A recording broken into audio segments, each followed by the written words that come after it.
বছৰ বছৰ ধৰি এতিয়া কৃত্ৰিম বানৰ কবলত গেলেকীৰ বিস্তীৰ্ণ এলেকা প্ৰায় ৪-৫ মাহ ধৰি এইবাৰ বিস্তীৰ্ণ এলেকা গেলেকীৰ এতিয়া কৃত্ৰিম বানপানীৰ কবলত আৰু মই বৰ্তমান উপস্থিত আছোঁ গেলেকীৰ মৰাণ গাঁৱত। মোৰ সতীৰ্থ কেমেৰা পাৰ্চনে দেখাব পোনপ্ৰথমে ইয়াৰ পৰিৱেশ দেখাব। এই যি গেলেকীৰ মৰাণ গাঁও, এই গেলেকী মৰাণ গাঁও প্ৰায় ৪-৫ মাহ ধৰি এতিয়া কৃত্ৰিম বানৰ কবলত আৰু এই পথেৰে এতিয়া যাতায়াত কৰোঁতে পথচাৰীয়ে ভুগিছে জমৰ যাতনা।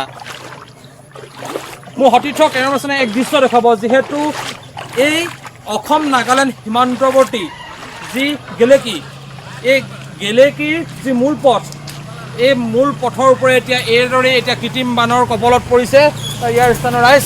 আৰু ইয়াৰ কাষতে যিহেতু নাগালেণ্ড পাহাৰ, নাগালেণ্ডৰ পৰা বৈ অহা পানীয়ে আচলতে গেলেকীৰ বিস্তীৰ্ণ এলেকা এতিয়া এইদৰে কৃত্ৰিম বানৰ সৃষ্টি কৰিছে বুলি ক'ব লাগিব এই মুহূৰ্তত।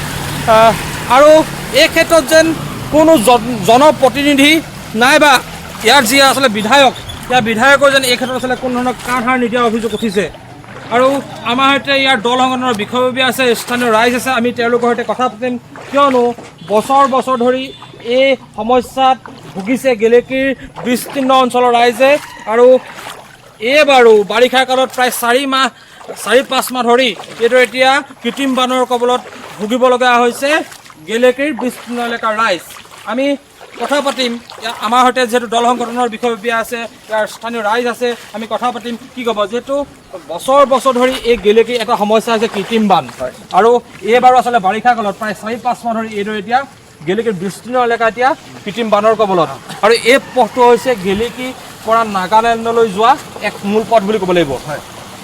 কি ক'ব গোটেই সমগ্ৰ বিষয়ৰ ওপৰত কি ক'ব?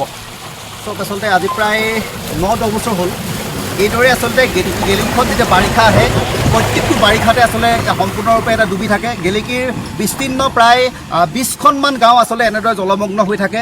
ইয়াৰ ফলত ইয়াৰ যাতায়াতৰ যিটো ব্যৱস্থা, এইটো ব্যৱস্থা সম্পূৰ্ণ তছনছ হৈছে। তাৰোপৰি আমাৰ কৃষিৰ ওপৰত নিৰ্ভৰশীল যিহেতু আমাৰ এই গেলেকীবাসী, খেতিপথাৰ সম্পূৰ্ণৰূপে পানীয়ে উপচি পৰাৰ ফলত আজি বছৰ বছৰ ধৰি তেওঁলোকে খেতি কৰিব পৰা নাই, গতিকে কৃষি অৰ্থনীতি একেবাৰে ভাগি পৰিছে।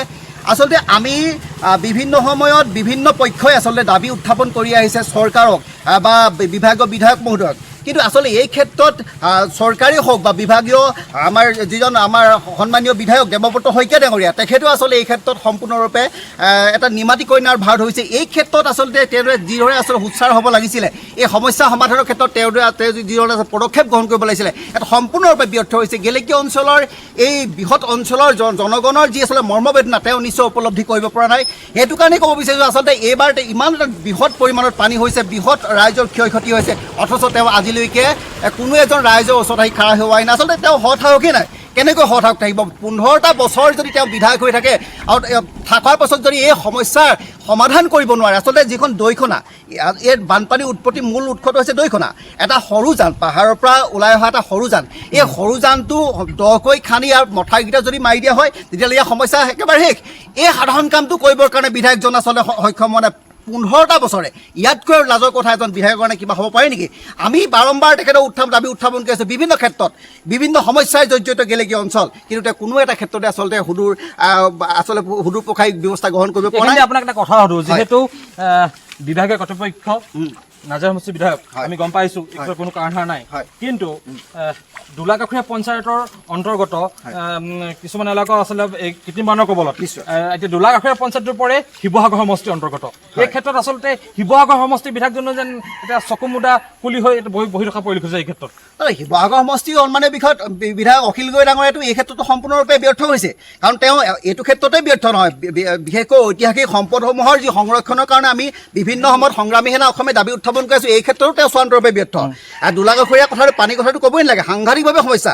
তেওঁ আহিছে নে আহিছে আমি গম পোৱা নাই, কিন্তু তেওঁ যে এই ক্ষেত্ৰত সম্পূৰ্ণ ব্যৰ্থ, এই কথাটো আমি একেমুখে ক'ব বিচাৰিছোঁ। আৰু আমি আশা ৰাখিছোঁ, আচলতে দুইজন বিধায়কৰ ওপৰত আমি আশা ৰাখিছোঁ, খুব কম দিনৰ ভিতৰতে আচলতে এই এটা সুনিৰ্দিষ্ট পথ নিৰ্মাণ কৰি আচলতে এই পানীৰ যিটো নিষ্কাশনৰ ব্যৱস্থা, এই নিষ্কাশন ব্যৱস্থাটো কৰক আৰু গেলেকীবাসীৰ যি মৰ্মবেদনা উপলব্ধি কৰিবৰ কাৰণে তেখেতলোকে চেষ্টা কৰক।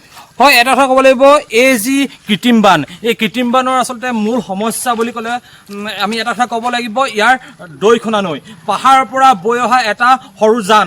যদিহে সেই দৈখনা নৈখনৰ ক্ষেত্ৰত বিভাগীয় কৰ্তৃপক্ষই বিহিত ব্যৱস্থা গ্ৰহণ কৰে, হয়তো তেতিয়া গেলেকীৰ এই যি কৃত্ৰিম বান, সেই কৃত্ৰিম বানৰ ক্ষেত্ৰত ৰোধৰ ক্ষেত্ৰত আচলতে হয়তো ইয়াৰ ৰাইজ আচলতে এই ক্ষেত্ৰত ৰাইজ আচলতে ইয়াৰ পৰা এই কৃত্ৰিম বানৰ পৰা তেওঁলোক উপকৃত হ'ব বুলি আমাক দল সংগঠনৰ বিষয়ভাৱে জানিবলৈ দিছে।